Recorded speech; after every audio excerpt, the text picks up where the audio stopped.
है सप्तधारा।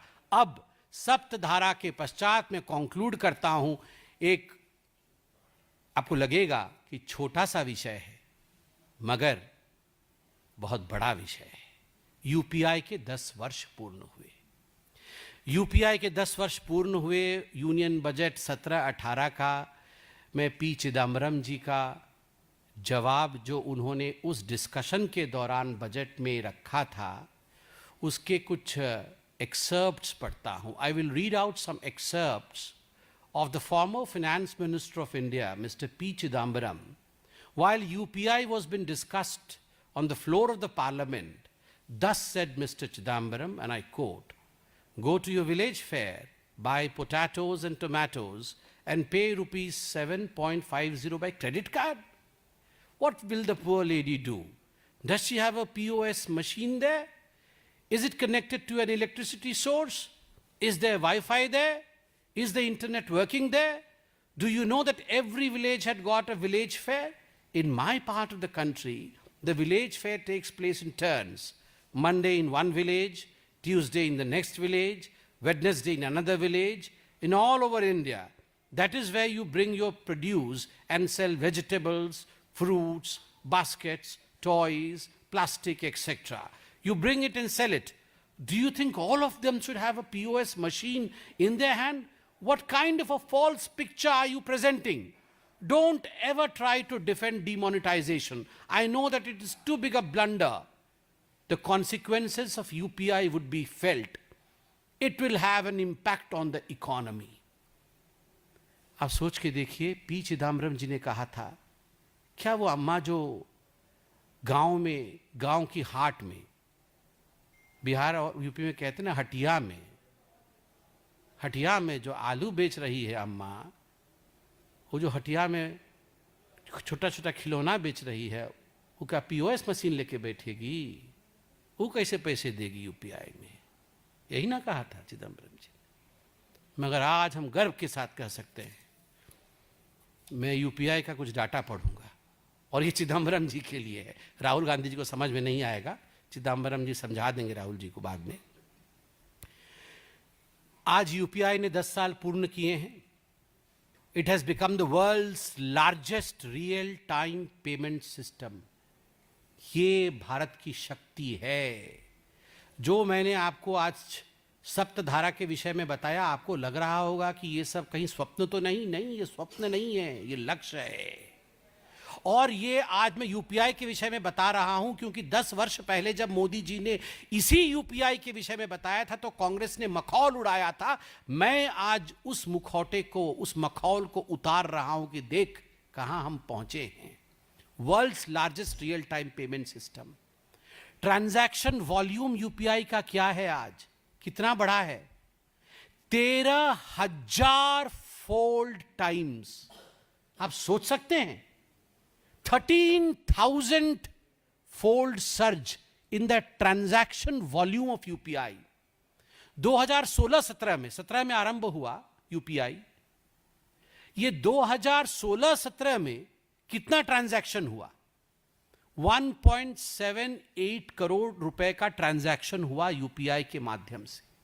और आज इस फाइनेंशियल ईयर 25-26 में कितना ट्रांजैक्शन हुआ होगा?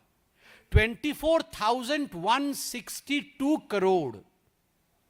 1.78 करोड़ से 24,162 करोड़, 13,000 टाइम्स बढ़ा है। चिदम्बरम साहब, in your part of the country or in my part of the country, in every part of the country, the amma who is sitting to sell the vegetable is more smart than Rahul Gandhi. Don't underestimate the intelligence of a vegetable vendor. Don't underestimate the intelligence of a small-time worker. They are far more intelligent than the Gandhi family's science. ये जो Gandhi family के डायनास्ट्स हैं, उनसे बहुत intelligent है जनता जनार्दन। 13,000 गुने। आज आप गोलगप्पे खाते हो ना, तो गोलगप्पे के बाहर भी क्यूआर कोड रहता है। फटाफट आप उसको पेटीएम कर देते हैं। गोलगप्पे वाले के पास भी है। चिदम्बरम जी ने गोलगप्पे वाले की मजाक उड़ाई थी, नहीं चलेगा चिदम्बरम जी। गोलगप्पा वाला राहुल गांधी से स्मार्ट है, राहुल गांधी जी को सीखना चाहिए। आपने मखौल उड़ाया था। ट्रांजैक्शन वॉल्यूम बताया, ट्रांजैक्शन वैल्यू देखिए, 4000 fold increase in transaction value, rise from कितना था 2016-17 में ट्रांजैक्शन वैल्यू कितना था, 0.07 लाख करोड़ का ट्रांजैक्शन वैल्यू था, जो कि 25-26 फाइनेंशियल ईयर में 314 लाख करोड़ का हुआ, 314 लाख करोड़ का। यूपीआई आज कितने देशों में चलती है? 11 देशों में यूपीआई चलती है। सबसे बड़ा है, one of the biggest global platform बना है क्रॉस बॉर्डर डिजिटल पेमेंट के लिए। यह सोचने की बात है। नंबर ऑफ बैंक्स, कितने बैंक्स आप सोच के देखिए जो आज लाइव है यूपीआई को लेकर, वो पहले 44 थी 16-17 में, आज वो बढ़ के 703 बैंक 25-26 में यूपीआई के माध्यम से काम करती है। और जो यूपीआई की ये सक्सेस स्टोरी है, उसकी पूरी की पूरी एक पूरी खाका के साथ में आया हूं, मगर मुझे लगता है ये प्रेस कॉन्फ्रेंस आगे भी कंटिन्यू करेगा, आने वाले दिनों में आपके सामने ये रखा जाएगा। मगर मैंने यूपीआई के बारे में केवल इसलिए बताया क्योंकि आज उसके 10 साल भी हो रहे थे, और यूपीआई की सक्सेस स्टोरी शोज दैट सप्तधारा की सक्सेस स्टोरी भी दूर नहीं है। आज हम हर विषय पे तू मैं करते हैं। आज हमें लगता है, कई लोग प्रश्न करते हैं कि भारत क्या वाकई आगे बढ़ रहा है? कहां से कहां, ये कहां आ गए हम यूं ही साथ चलते चलते। आप जरा चिंता करिए, आप जरा चिंता करिए, पहले कहां थे, 2014 में कहां थे और 2026 में कहां है। मुझे तो वो गीत ही याद आ रहा है। ये सिलसिला, ये विकास की सिलसिला, ये सप्तधारा की सिलसिला, ये कहां आ गए हम यूं ही साथ चलते चलते। कौन चल रहा है? जनता और मोदी जी, जनता और एनडीए की सरकार। और वो यूपीए वाले हैं, उनका कहना है कि तुम होते तो ऐसा होता, तुम होते तो वैसा होता, तुम होते तो आज व्हाट्सएप का नाम राजीव गांधी गपशप योजना होती, तुम होते तो सारे मूर्तियों का नाम केवल गांधी परिवार के नाम पे होता। फर्क बस इतना ही है कि आज एक परिवार के नाम पे सब कुछ नहीं है। सप्तधारा आज देश की धारा है, हम उसी धारा के साथ आगे बढ़ेंगे। इतना ही कह के मैं अपने वक्तव्य को समाप्त करता हूं। कोई प्रश्न हो तो अवश्य पूछें।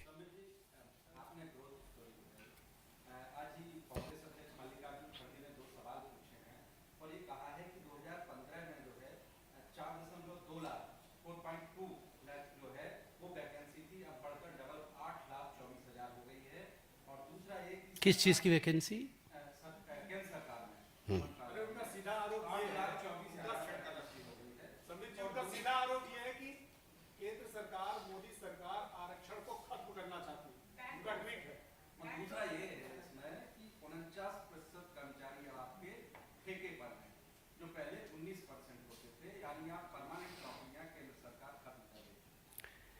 मैं बहुत ही सम्मान के साथ कहना चाहूँगा कि मल्लिकार्जुन खड़गे जी के इस प्रश्न का उत्तर हम एक व्यापक प्रेस कॉन्फ्रेंस के साथ, आंकड़ों के साथ देंगे।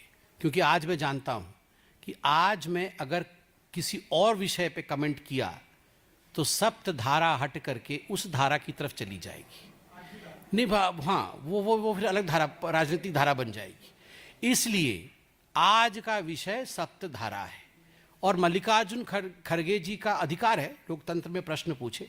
पूरा डाटा तैयार है, कितना एम्प्लॉयमेंट जनरेट हुआ, क्या एम्प्लॉयबिलिटी दी गई है, सरकार ने स्टार्टअप में क्या किया है, कितना एम्प्लॉयमेंट जनरेशन किया है, सरकार ने क्या किया है। ये पूरे डेटा के साथ आपको प्रेस कॉन्फ्रेंस में अभी चलेगी 7 दिन 8 दिन ये प्रेस कॉन्फ्रेंस, एक एक आयाम पे हम आपको विस्तार से जानकारी देंगे, विस्तृत जानकारी देंगे।